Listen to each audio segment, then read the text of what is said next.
किसी गांव की छोटी सी गली में एक छोटा सा बच्चा था जिसका नाम अर्जुन था। अर्जुन का सपना था कि वह एक दिन अपने गांव को बचाएगा और उसे बड़ा बनाएगा। उसने कभी अपने सपनों को छोड़ने का नाम नहीं लिया था और इसी कमजोरियों में छुपी थी उसकी ताकत। एक दिन गांव में एक यात्री आया जिसने अर्जुन को एक रहस्यमय रास्ता बताया। यह रास्ता गांव से बाहर जाता था और बहुत सारी अजीब अजीब जगहों को छूता था। अर्जुन ने यात्री की बातों को ध्यान से सुना और उसके दिल में एक नई उम्मीद का बीज बो दिया। अगले दिन अर्जुन ने गांव को छोड़कर अनजान राहों की ओर बढ़ते हुए अपना सफर शुरू किया। रास्ते में उसने बहुत सी अनजान जगहें देखीं और हर जगह से कुछ सीखा।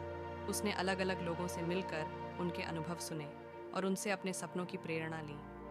एक दिन अर्जुन ने एक बड़े से शहर में एक बड़ी कंपनी में काम करने का मौका पाया।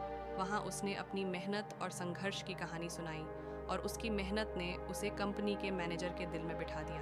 अर्जुन की मेहनत और संघर्ष ने उसे कंपनी का सबसे महत्वपूर्ण कर्मचारी बना दिया।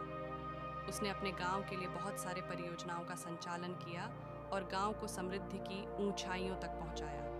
अर्जुन की कड़ी मेहनत और उसकी सच्ची इच्छा ने उसे उसके सपनों की ऊंचाइयों तक पहुंचा दिया। उसने अपने गांव के लिए एक नया मार्ग खोजा और उसमें सफलता प्राप्त की। इस कहानी से हमें यह सीखने को मिलता है कि कभी-कभी हमें अपनी न्यूनताओं और कमजोरियों को पहचान कर उन पर काबू पाना होता है। हमें अपने सपनों की पूर्ति के लिए मेहनत, संघर्ष और समर्पण की आवश्यकता होती है। अर्जुन ने अपनी मेहनत और संघर्ष से अपने गांव को एक नई ऊंचाइयों तक पहुंचाया और हमें यह दिखाया कि अगर हम सही दिशा में कदम बढ़ाते हैं तो हम किसी भी मुश्किल को पार कर सकते हैं।